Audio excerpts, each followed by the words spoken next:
ये भी आपका एक मतलब बिल्कुल सही लग रहा है क्योंकि यही चीज़ें दिख रही हैं। क्यों फैसला लिया, क्यों किया है, अभी ये चीज़ें सामने आएँगी फ़ज़ील साहब। लेकिन मैं ये कह रहा हूँ कि उसको भी देखिए लेकिन ईरान, अब ईरान की अभी मैं खबर देख रहा था एक और उसी से जुड़ी हुई और यहाँ पे कहा है कि अब दोनों को साथ आना होगा, ईरान सऊदी अरब रिश्तों पर बोले ख़ामनेई कि अब दोनों को साथ आना होगा। अब ये कह रहे हैं कि दोनों को साथ आना होगा, ज़ाहिर है कि ये बिल्कुल क्लियर हो गया कि मामला सिर्फ़ फ़िलिस्तीन नहीं बल्कि जो बात कही जा रही है कि मस्जिद अक़सा हो या बैतुल मुक़द्दस हो या मिडल ईस्ट पे जिस तरह से मिडल ईस्ट को घेरने की कोशिश की जा रही है। तो ये जो मुलाकात है चाहे मॉस्को में रूस से या अब सऊदी में, अभी एक साहब ने लिख दिया कि दरअसल ये हूती के प्रेशर लेकिन ये 1-2 दिन की मीटिंग 1-2 दिन की मीटिंग नहीं है। हम इसको नहीं मानते हैं कि हूती ने कल हमला के लिए कह दिया और आज तेहरान पहुँच गए। ये ऐसे मीटिंगें नहीं हुआ करती। फ़ज़ील साहब आप कैसे देखते हैं इसको? जो कैप्टन साहब ने कहा वो अपनी जगह बिल्कुल दुरुस्त मालूम होता है क्योंकि अगर रियलिस्टिक उस पे देखेंगे तो यही है कि डॉलर को अभी एक साहब ने लिखा भी जो दोस्त ग्रुप हमारा न्यूयॉर्क से जुड़ा हुआ है कि डॉलर एक ऐसा है या और कुछ उन्होंने हवाले दिए कि जो हमेशा रहेंगी। लेकिन मैं उससे थोड़ा-सा हटके कि ईरान और सऊदी का इस तरह से करीब आना 18 महीने बाद भी जो शिया सुन्नी इत्तेहाद की बात है उस पे चलना, कैसे आप देखते हैं? फ़ज़ील साहब मैं समझता हूँ कि और इस पे आप बोलते रहे मैं इसलिए ये चाहता हूँ।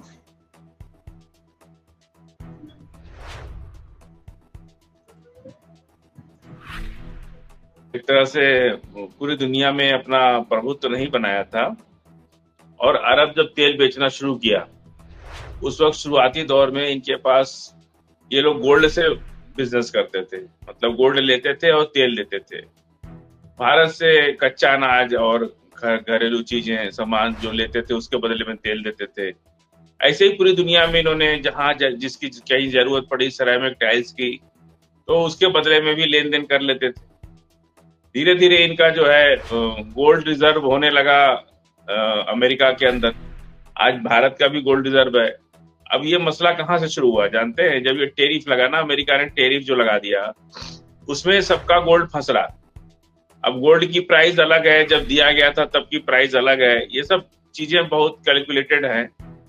तो अरब को ये पता है कि गोल्ड तो आज भी गोल्ड ही है ना, उसकी तो कोई वैल्यू अलग है। तो गोल्ड से भी तिजारत होती है तेल की और दुनिया के सभी करेंसी में वो बेच सकते हैं। अब मान लीजिए रूस से उनको जहाज खरीदना है या उसको चाइना से खरीदना है तो अपना क्रूड ऑयल के बदले उनसे ले सकते हैं। और ब्रिक्स कोई भी जब नई चीज बनती है तो उस पर जो है थोड़ा टाइम लगता है। चश्मा का पावर बदलता है, 2-4 दिन थोड़ा कम दिखता है। तो ब्रिक्स एक करेंसी जो है ब्रिक्स बनेगी और वो frequently China, India, Bangladesh, Pakistan और अरब देशों को मिला करके अगर बनती है तो इन देशों में भी जैसा अब हम लोग नेपाली नोट और इंडियन नोट में कोई डिफरेंस नहीं होता है। इंडिया में हम जाके नेपाली नोट भी चल जाती है, नेपाल में इंडियन नोट भी चल जाती है। तो ये सब धीरे धीरे जब एक टाइम तो लगता है ना, बिल्कुल अगर हम सोच लें कि नहीं ये हो ही नहीं सकता तब तो अमेरिका की दादागिरी चलती ही रहेगी। अमेरिका का जो पावर है वो डॉलर है। डॉलर हट गया और डॉलर किस पर? पेट्रो डॉलर, जो उन्होंने एक एग्रीमेंट साइन कर लिया था कि हम अपनी पेट्रोल डीजल जो भी पेट्रोल है वो हम अपना डॉलर में ही बेचेंगे। यानी दुनिया में किसी को भी अगर भारत को भी तेल खरीदना है तो सबसे पहले डॉलर खरीदेगा, उसके बाद तेल खरीदेगा। तो डॉलर ऐसे ही डॉलर महंगा होता जा रहा है तो तेल इसीलिए तो महंगा मिल रहा है ना हमको। अगर हम अपनी करेंसी में मान लीजिए हम अरब के अंदर सड़क बना देते जा करके, उनका कुछ इंफ्रास्ट्रक्चर का काम कर देते, उसके बदले में वो हमको क्रूड ऑयल दे देते, ये सब चीजें अगर शुरू होती हैं तो ये काफी जो पहले जैसे होता था इंदिरा गांधी के टाइम में ऐसे ही चलता था। इराक से हम लोग की पाइपलाइन आती थी, ट्रांसपोर्टेशन का खर्च बचता था। पाइपलाइन आके हमारी 10-11 रिफाइनरियां थी, वहां तेल साफ होता था और वो पेट्रोल डीजल सब बेचते थे उसके बदले में हमारा देश उनको खाद्यान्न सामान, खाने पीने का सामान देता था। इवन DLW का रेल का डिब्बा इराक में चलता है। इंजन हमारे देश का बना हुआ इंजन, ट्रेन वहां देश में चलती है। रेलवे लाइन हमारी कंट्री ने जाके बिछाया। सड़कें PWD, यूपी PWD ने वहां जाके बहुत निर्माण किया, बहुत से पुल बनाए। इन सब पैसों का एक्सचेंज जो है वो करेंसी में ना होकर के करेंसी के शेप में आपको पेट्रोल प्रोडक्ट के कच्चे तेल के रूप में करती थी इंदिरा गांधी। और उस समय सद्दाम हुसैन इराक में, ये सब बहुत अच्छा रिलेशन चलता था।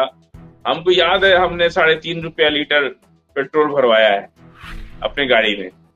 अब सोचिए कि इतना बड़ा सफर कहाँ तय हो गया, 100 रुपया से ऊपर हो गया, 3 रुपया से 100 रुपया। ये सब चीजें हैं। और आज भी अरब ये बात कह रहा है कि हम दोबारा गोल्ड में काम करेंगे, उसमें क्या दिक्कत है? गोल्ड तो सबके पास है ना, गोल्ड तो सबके पास अपना है, वो उसकी थी, कोई जरूरत नहीं पड़ेगी। तो ये सब चीजें जब आप करेंगे तो इससे क्या होता है कि खित्ते के अंदर, अरब खित्ते के अंदर, जैसे हमारा कोई एग्रीकल्चर प्रोडक्ट है वो एक्सपोर्ट कर लेगा, फ्रूट्स एक्सपोर्ट कर लेगा, उसके बदले में हमको क्रूड ऑयल में जो पैसे जा रहे हैं एक्सचेंज हो जाएंगे। ये सब चीज हो सकती है। बहुत बड़ी बाजार है भारत, 140-50 करोड़ लोग हैं यहाँ, और हर चीज इनको चाहिए। तो और अमेरिका की आबादी क्या है? 25 करोड़ है। दुनिया में जितना, पूरी आधी दुनिया जितना खा रही है सामान, उतना तो हमारा देश अकेले खा रहा है। तो इसीलिए बाजार जो है हमारे पास बहुत बड़ी है। इसीलिए हमारे देश पर सबकी निगाहें रहती है कि भाई कार बनना है तो इंडिया ले चलो, साबुन बेचना है तो इंडिया ले चलो। क्योंकि 140 करोड़ जनता जब खाना शुरू करती है तो बहुत तेजी से उनको प्रोडक्शन। अब किसी की आबादी है 25 करोड़ है अमेरिका की, कितना सामान कंज्यूम करेगा? उतना तो नहीं कर पाएगा ना जितना तो हमारे एक दिन, 1 घंटे का सामान है, उतना तो पूरा 1 महीना में अमेरिका खाएगा। यूपी में जितना यूपी में यूपी क्या छोड़ दीजिए, गोवा मान लीजिए, गोवा जितना कंज्यूम। और अरब जो है वो अमेरिका जो है कम खाता है, कम फैशन करता है, कम चीजें उनके यहाँ। इतना ऐसा नहीं है कि बारात आई तो 20 रोटी जाके 1 थाली मटन खा लिए, ऐसा नहीं है। वहां के लोग जरा दूसरे टाइप के हैं, खर्चा जो है कम करते हैं वो लोग, और चीजों को ज्यादा संभाल के रखते हैं। हम लोग क्या है कि इंडिया के लोग जरा भी गरीबी से बाहर निकले हैं, एक्सेस सामान खरीद लेते हैं, एक्सेस खाना। शादियों में कितना खाना बर्बाद होता है, हजारों करोड़ का खाना 1 महीने में बर्बाद होता है शादियों में। इन सब चीजों को सरकार को थोड़ा रोक तो लगाना चाहिए। लेकिन अब ये तो हमारा देश तो भाई महान देश है, यहाँ पे तो हिंदू मुसलमान से फुर्सत मिले तब ना कुछ सोचे ये लोग। यहाँ तो यही सब चलता रहता है। और वेस्टेज शादियों में इतना दुनिया में कहीं वेस्टेज नहीं होता है। फूड की, खास करके फूड आइटम जो है बहुत इंपॉर्टेंट है। तो कोरोना में हम लोग 5 किलो आटा की वैल्यू समझ गए थे कि कितनी है। 1 किलो चावल की वैल्यू कोरोना में हमको याद आ गई कि कितनी है। 1 बट्टी साबुन खरीदने के लिए और उसको इस्तेमाल करने की वैल्यू पता चल गई कितनी है। मतलब लोग 10 किलो आटा और गेहूं चावल के लिए लोग लोअर टी शर्ट में पहन के रहते थे, लेकिन जो पैसा बचता था उस पैसे को बचा करके केवल खाने का सामान ही रखते थे। तो हम लोगों ने वो दौर देखा है और उससे बहुत कुछ सीखा है। पूरे भारत के लोगों ने सीखा है, सिर्फ हम अपनी बात नहीं कर रहे, सबने सीखा है। जी मुमताज जी।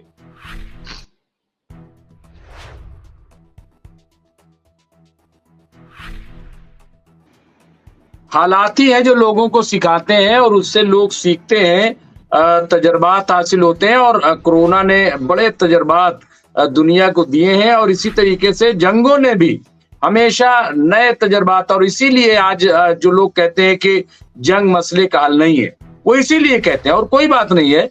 कैप्टन साहब, ये तमाम जो बातें आपने सुनी, अभी मैं एक और खबर पढ़ रहा था, और वो ये कि साहब अभी भी ऐसा लग रहा है कि जैसे लग रहा है कि लोग लाइक नहीं कर रहे हैं। हमको नींद आ रही बहुत तेज। मैंने लाइक कर रहे हैं, आपको नींद नहीं आ। यहाँ पे असल में वो जब नींद होश आती है तो वाली हम बात समझ अभी जाते नहीं हो हैं कि लोग पाई। लाइक नहीं कर रहे। और नहीं नहीं लाइक कर रहे हैं। इजरायली कमांडो 14,000 किलोग्राम का बंकर बस्टर बम, नेतन्याहू का ईरानी परमाणु ठिकाने पर हमले का विस्फोटक प्लान। अब ये खबर भी एक तरफ कैप्टन साहब चल रही। क्या आपको लग रहा है कि इजराइल ईरान पर हमला करेगा, या अमेरिका इसको अभी इस तरह से प्लान करेगा कि ईरान पे हमला कर दे? क्या क्या आपको लग रहा है, या ये इस तरह की जो खबरें हैं वो महज एक अफवाह है, इस पे बहुत अहमियत इसको नहीं दी जाएगी? क्या लग रहा है कैप्टन साहब, क्या ईरान पर हमला हो सकता है क्या? हाँ डॉक्टर रिजवी, पिछले एक हफ्ते से बहुत न्यूज इस तरह से सोशल मीडिया में आ रही थी कि अब अमेरिका की शह पर इजराइल ईरान के परमाणु ठिकानों पर हमला करने वाला है। देखिए, दो तीन चीजें हैं। एक तो अमेरिका सीधी सीधी बात कर रहा है ईरान के साथ, अब 1-to-1 बात कर रहा है। ओमान में थी 12 अप्रैल को। काफी प्रोग्रेस हुई है। अब इसी दौर में अगली बातचीत रोम में होने वाली है, अमेरिका के बीच में और ईरान के बीच फजील में। भाई 110 लोगों ने लाइक कर दिया है, आप सोइए नहीं, बहुत सारे लोग और जुड़ रहे हैं। जैसे ही आपने आज ये तो बात बहुत कही नींद और आ लोग रही। जुड़ना शुरू हो गए। जी जी जी कैप्टन साहब, माफी चाहता तो हूं। अभी 19 अप्रैल यानी अगले शनिवार को बात होने वाली है अमेरिका और ईरान के बीच में, फिर से इस बार रोम में हो रही है, इटली के शहर रोम में हो रही है। तो अमेरिका नहीं चाहता कि ऐसे मौके पर, जब अमेरिका इतनी बड़ी छलांग, देखिए अमेरिका ने कभी ईरान के साथ डायरेक्ट नहीं बातचीत की पिछले 40 साल 30 साल में। तो अब अमेरिका ने जब इतनी बड़ी छलांग मार के ईरान के साथ सीधी सीधी बात कर रहा है, ओमान में कर ली है, अब रोम में करने जा रहा है, तो अमेरिका नहीं चाहता कि इस प्रोसेस में कोई खलल पड़े। तो अमेरिका ने नेतन्याहू के हाथ बांध दिए हैं और नेतन्याहू को कह दिया है कि कोई हमला नहीं करोगे। नेतन्याहू भी अमेरिका के सामने एक छोटे बच्चे जैसे हैं, अच्छे बच्चे की तरह से वो समझ गए इस चीज को और मान गए। जहां तक ईरान पर हमले की बात है, इसमें काफी सारे फैक्टर हैं, इतना आसान नहीं है। एक तो है कि ईरान के ऊपर इजराइल ने 100 हवाई जहाजों के साथ पिछले साल बमबारी की थी 26 अक्टूबर को। ठीक है, नुकसान हुआ, लेकिन कोई खास फर्क नहीं पड़ा ईरान को, जो कि हम सारे मिलिट्री एक्सपर्ट्स को पहले से ही पता था कि 100 जहाज से 200 बम आप गिरा देंगे ईरान के ऊपर, कोई फर्क नहीं पड़ता। ठीक है, थोड़ी से रॉकेट्स मिसाइल्स ध्वस्त हो गए, लेकिन ईरान बहुत बड़ा देश है, क्षेत्रफल के हिसाब से भी, पॉपुलेशन के हिसाब से भी, इंडस्ट्रियल सिटीज के हिसाब से भी बहुत बड़ा देश है। तो अमेरिका भी नहीं चाहता कि फिलहाल हमला हो ईरान पर। यूरोप के, मैं आपको एक चीज बता दूं, दर्शकों को बता देता हूं, यूरोप के सारे देश डरे हुए हैं। वो अमेरिका में डोनाल्ड ट्रंप के सामने हाथ जोड़ के खड़े हैं पिछले 1 महीने से। क्यों? क्योंकि जब भी सोशल मीडिया में ऐसे खबर आती है कि अमेरिका या इजराइल अब ईरान पर भयंकर बमबारी करने वाला है, शायद अमेरिका ही डायरेक्टली बमबारी करने वाला है, क्योंकि अमेरिका ने अपने B-2 बम्बर्स को तैयार रखा हुआ है दियागो गार्सिया में। तो ईरान कहता ठीक है कर लो। ईरान कहता है मैंने पर्शियन गल्फ को बंद कर देना है, मैंने स्ट्रेट ऑफ हॉर्मुज को बंद कर देना है, जो कि बड़ी आसानी से ईरान कर सकता है, क्योंकि ईरान के पास काफी सारे ऐसे रॉकेट्स मिसाइल्स हैं जो कि 100 किलोमीटर 200 किलोमीटर तक फायर कर सकते हैं। इनके साथ ही वो पर्शियन गल्फ में 5-10 जहाजों को डुबा देगा, स्ट्रेट ऑफ हॉर्मुज में 3 या 4 जहाजों को डुबा देगा, इजराइल के, अमेरिका के या किसी भी देश के। इससे दुनिया भर में कच्चे तेल की कीमत जो अभी $70 पे घूम रही है, छलांग मार के 90 पे चली जाएगी, $110 पर बैरल हो जाएगा। यूरोप के देश इसी भय से थर्रा के कांप रहे हैं, क्योंकि अगर पेट्रोल पर बैरल $100 के ऊपर चला गया तो यूरोप की इकोनॉमी ध्वस्त हो जाएगी। तो यूरोप के सारे लीडर या उनके नुमाइंदे डोनाल्ड ट्रंप के ऑफिस के बाहर धूप में हाथ जोड़ के खड़े हैं पिछले 1 महीने से कि हुजूर आप कुछ भी कीजिए, अमेरिका कुछ भी कीजिए, अमेरिका ईरान पर हमला ना करे। तो करेगा भी नहीं करेगा, हो ही नहीं सकता। जो भी ऐसा सोचता है कि अमेरिका ईरान पर हमला कर सकता है, जोशीला बंदा है। दिल से काम कर रहा है, दिमाग से नहीं सोच रहा है। जी डॉक्टर रिजवी।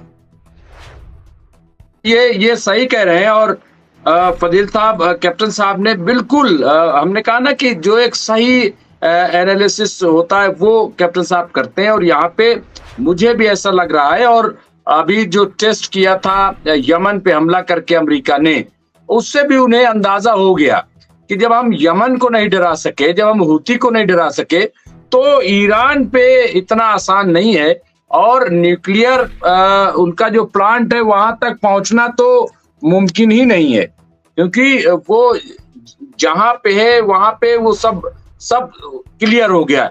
लेकिन मैं आऊंगा फिर, ताकि थोड़ी सी नींद भी हमारे फजील साहब की चली जाए। और वो बात ये, लाइक बहुत हो गए, 150 करीब हो गए, तो इसलिए आप लाइक अच्छे आ गए आपके कहने से।